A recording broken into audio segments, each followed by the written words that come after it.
Thank you. So it's usually a good idea to start with a question instead of introducing myself. So I thought I'd start broadly and ask how many here have actually heard about machine learning or AI? You can choose either one. Surprisingly enough, it was everybody. So keep your hands up. So this is an exercise in following guidelines. Right, so out of you, how many of you have heard about reinforcement learning? So everybody. So still, we're still kind of keeping everybody in the loop. So how many of you that's remaining are actively working with reinforcement learning today? Okay, 0 hands, that seems unlikely. 1, 2. Okay, so the killer punch. How many of you have actually a reinforcement learning solution in production? 1. All right, right. My prediction was 0 hands, so evidently you shouldn't trust humans to make any kind of predictions. Right, so I find that kind of interesting actually that there is this big hype everybody has heard about reinforcement learning, everybody wants to do reinforcement learning, but there are actually very few people who do reinforcement learning in production systems. So if we look at Google Trends, for instance, we can see that, I mean, the trend of reinforcement learning as a search term, at least, something happened at 2015.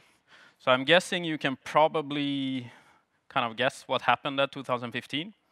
So this is around the time when DeepMind published the first Nature paper on DQN. So that's when they beat 47 of 50 Atari games with the same algorithm. Super impressive results. I'm not discouraged, and I'm not kind of trampling on that in any way. It's super, super impressive. But at the same time, Andrew Ng has stated that reinforcement learning is one class of technology where the PR excitement is vastly disproportionate relative to actual deployments today.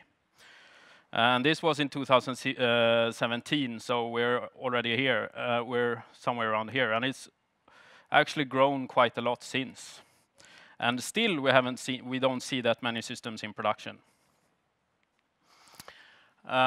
So first off, I'd like to just state some kind of state the ground rules in some sense, and I somewhat feel that I also want to emphasize this the old control systems community, the optimal control systems community in some sense, because they have also done a lot of interesting stuff the last couple of decades, but they don't get the same amount of kind of PR hype around them.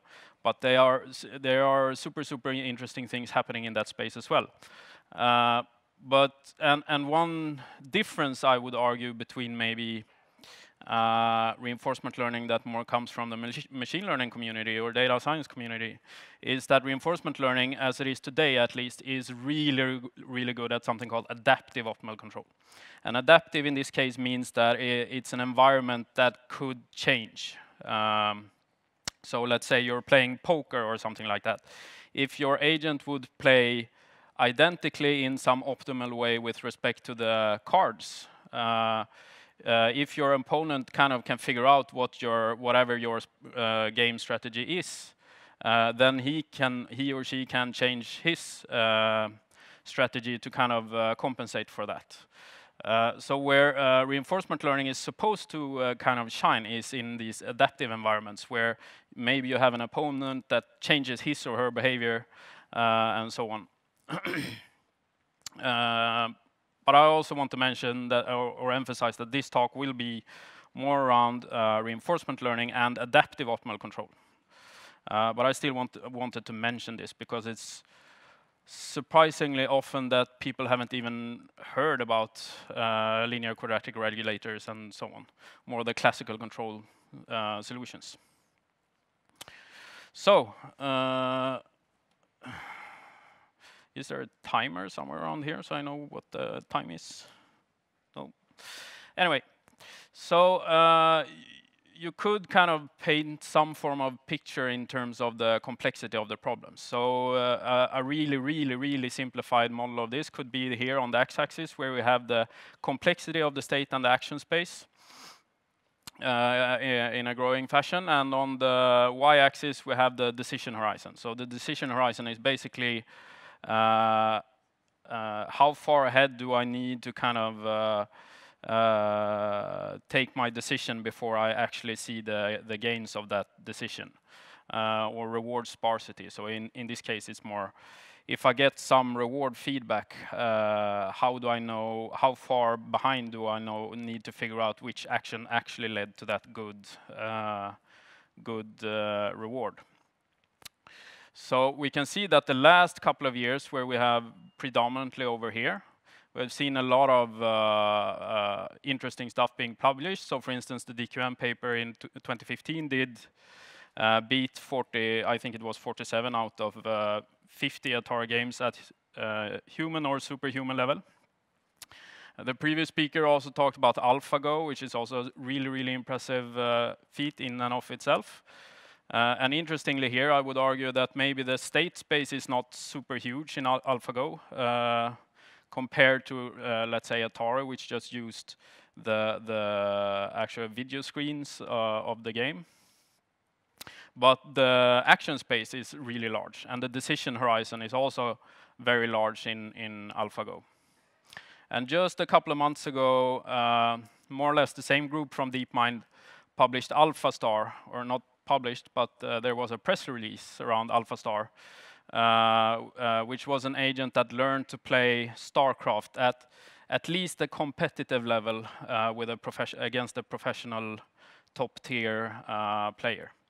They claim they have mastered the game of StarCraft. You could, I think, dispute that in some sense, but at least they are playing at a competitive level, which is at least a couple of years ahead of what I would have thought just a couple of months ago. But what's worth mentioning here is that everything on the right-hand side, if you think about it, is usually games, or you have some form of emulator, something that you can play in faster than real time. And as you're going further and further to the left, you're kind of seeing things that are simpler in their environment, so to speak. And this is also where you find the more kind of production close or real world close problems. So for instance, this is a picture from Berkeley, I think, where they built a massive array of lots of robots so that they could use for reinforcement learning. So they had, I think it was 80 robots or something like that, in parallel doing things. So they are kind of attacking some of the issues with sample efficiency, for instance, just by deploying it on a more parallel scale, in some sense.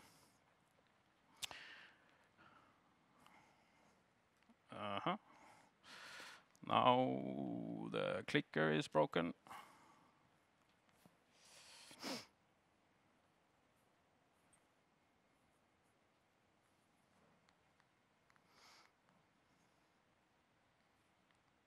Right? Okay, so let's turn this into a real problem, a real more production style problem then. So this is just an example for a non-game RL problem. So let's say we want to do auto-scaling of cloud resources. And cloud resources here could be virtual machines or containers or whatever. And really the goal, what we want to do is, as the load on that service goes up and down, we want to scale out or scale in these resources. And scale out here is just a fancy word of saying we want to start another instance, or we want to shut down some instance based on the load. So we want to do that while at the same time we need to guarantee that we're maintaining the service level agreements, which we have with some customer, basically saying that we're not allowed to drop too many requests, which is usually some percentage, like we can see here. Like, for instance, 100 parse per million dropped requests per 5 minutes or something like that.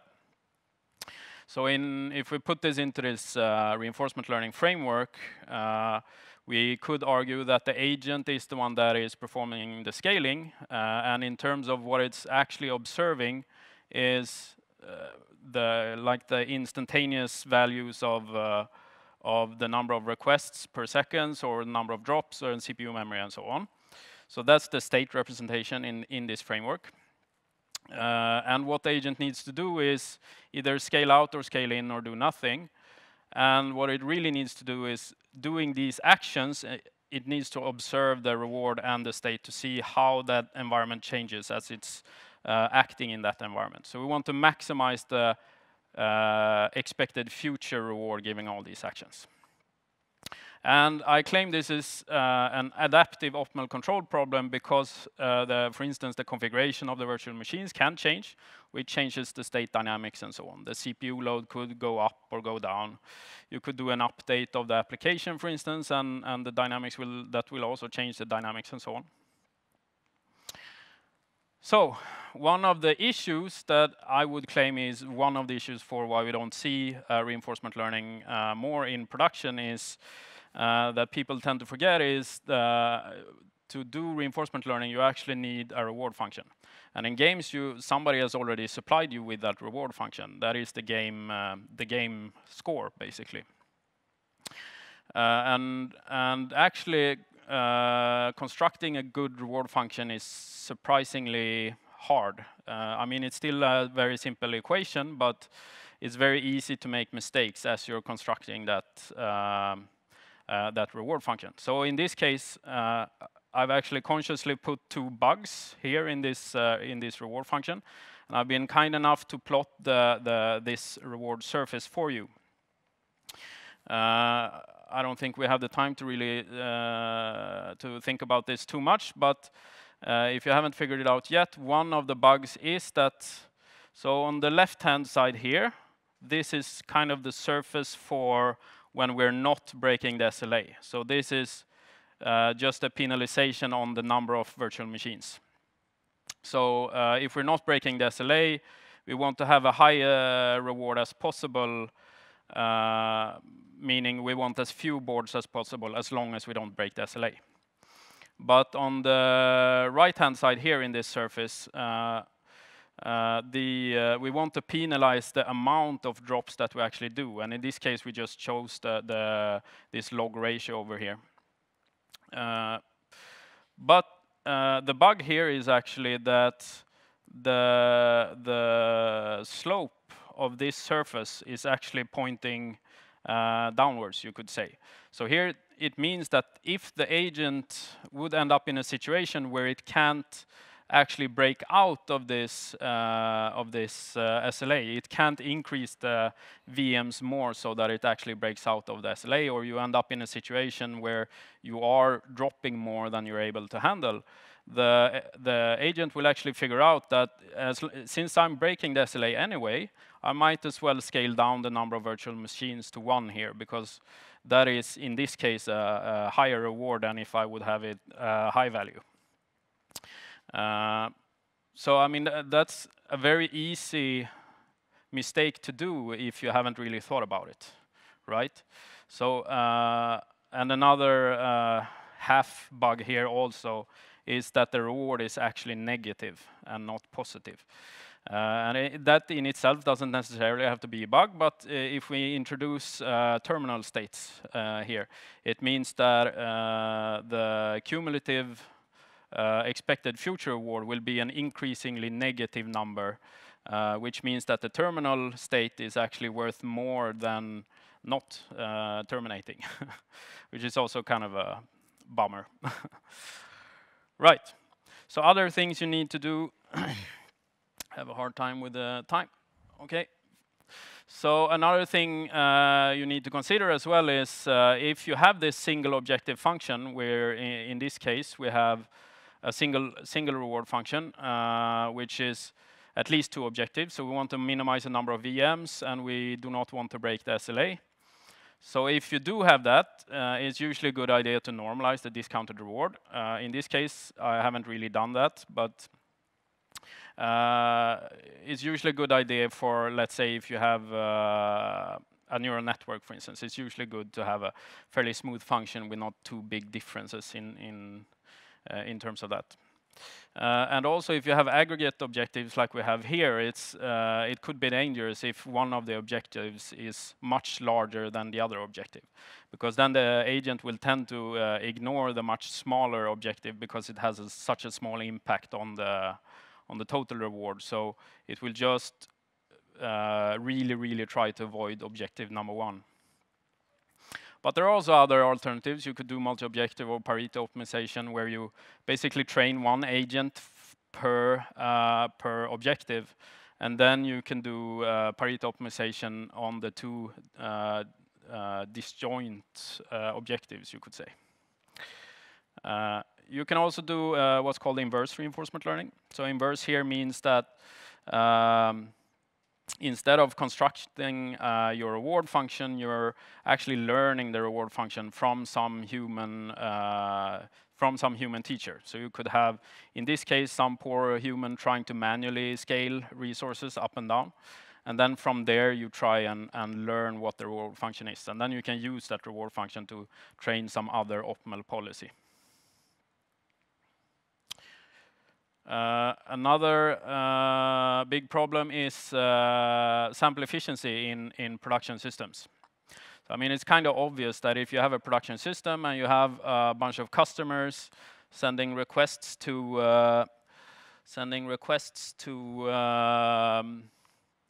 your system, you can't just randomly shut down services and don't start them up again.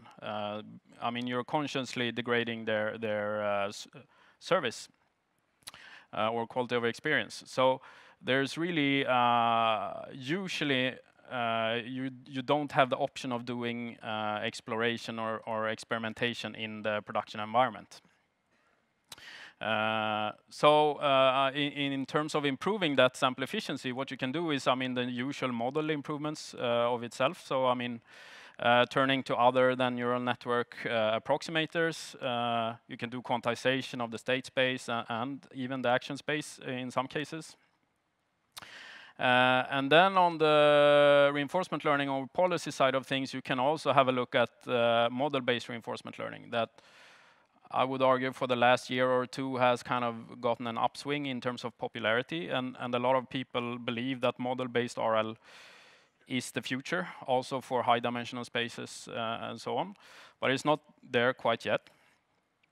And probably the most important thing here, I would argue, is also transfer learning. So it's very hard to do reinforcement learning in general without an emulator or a simulator. So there are a few interesting projects where they've constructed emulators or simulators that they use to train a good policy in that emulator, and then they turn it into the real world and only do fine-tuning in the real world. Also, there are some dangers of exploration in and of itself, right? So, I mean, like I've already mentioned, are you allowed to experiment at all in your production environment? What if you add constraints? Maybe then you're allowed to do it. You're allowed to experiment in some restricted way. Maybe not completely remove virtual machines in this case when it's an obvious case that it's a bad idea. And what about explainability or interpretability of the results? So if you're doing exploration, for instance, and you shut down some VM, and then your customer comes to you and asks, why did you shut down this VM? It makes no sense at all. So if you have a classical model-free RL system, it could be hard to kind of explain why that happened. I mean, you could say that, well, the expected reward was higher, but why was it higher? And so if you have model-free solutions, you could have issues with that if you need this explainability property. And on the model-based RL side, I think there are also a lot of interesting kind of cases where you can do confidence-based exploration, and also, once again, constraints. So in model-based RL, for those who are not aware, is that the difference between model-based and model-free is that in model-based, your agent will actually learn some model of the environment inside its own brain, so to speak. So at the same time that it's trying to learn the optimal policy, it's also trying to build a simulator or an emulator of the environment. And then it can use that emulator to kind of do Monte Carlo simulations, for instance, on that simulated world. So they're kind of turning the problem of finding the optimal policy into learning the dynamics of the environment, which is usually easier than learning the environment plus the policy. Right, and in summary, so I argue that reinforcement learning is uncommon in production for a reason. So, I mean, we have seen that it is great at adaptive optimal control, and yet it does have is notoriously unstable with limited convergence guarantees. So it's kind of it's argued that it's good for adaptive optimal control, that it's good to adapt, but at the same time in this online setting you don't have any convergence guarantees. So it's kind of interestingly contradictory, I think. Also, a lot of the reasons I mentioned, exploration is usually discouraged. It's easy to underestimate the reward engineering part. And if you still want to do reinforcement learning, a good emulator or a simulator is really, really key. So what is it really good for? So high-dimensional state and action spaces, like I mentioned. It's also got some impressive results for long-term planning, like we've seen before with the AlphaStar, which is super, super impressive, I think. Just to play at that level is really impressive. And I would also argue that sample efficiency is steadily improving, even though it's kind of ignored at the moment, at least academically. But as a kind of the kicker here, that ultimately most problems I have encountered can usually be trained offline. You don't have to have this adaptive behavior on that level. And most problems are low dimensional and don't need long-term planning. So even though reinforcement learning today has shown great promise for really hard problems, most problems, at least I've encountered, aren't that complicated that they need that level of sophistication. And then, okay, that was the last slide. All right.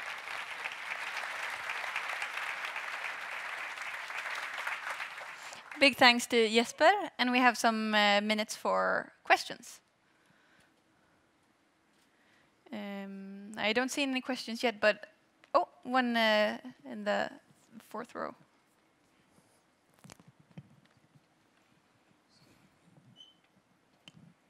Hey, great speech, thank you. I don't know if I have it's a question or more clarification. For improving sample efficiency, you were referring to non-neural network online models. Can you be a bit more specific on that? Let's see. It was slide on sample efficiency. Yeah, it seems to work quite not very good.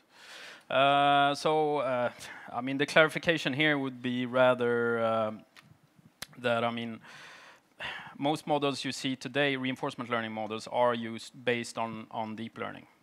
And I mean, there's nothing inherently in reinforcement learning that requires you that you must use deep learning. That's basically the argument that I tried to make. So I mean, you have many other approximating functions that are approximating models that you can use that are more sample efficient. So I mean, that's the main argument, that deep learning is not always the answer to everything. Did it answer your question? All right. Another question? It was a great talk. Thank you. I just want to ask you about how it works in real time. Like any comment about complexity and all, something like that. I'm not sure I follow what you mean with real time, but you mean specifically for the scaling example? Yeah, like how we are going to, suppose the reward expression is very complex and it needs too much features and everything. So if I want to work that model in real time, so whether it affects the complexity, whether it is going to give me with a very less time the output or whatever the rewards we need. I'm not sure what the question is, but I mean, just as an example, the AlphaStar, the StarCraft thing, I mean, there, just as an example, I mean, it's a highly complex environment, but I think they've stated that they used around 200 years of playtime per agent, and they built a ladder system, so they had many agents of playing the game. So in terms of actual playtime, it took, I mean, thousands of years for this system to actually learn to play the game of StarCraft. So I mean, but if they would run that in real time, that's not tractable, even remotely. Okay, thank you. In the cloud scaling case, which is more production close, in that case we actually built an emulator that we could kind of replay a lot of the stuff that we tried on it. So I would say in most cases an emulator is really key here. Okay, thank you. We don't have time for any more questions. So a round of applause for Jesper. Thank you.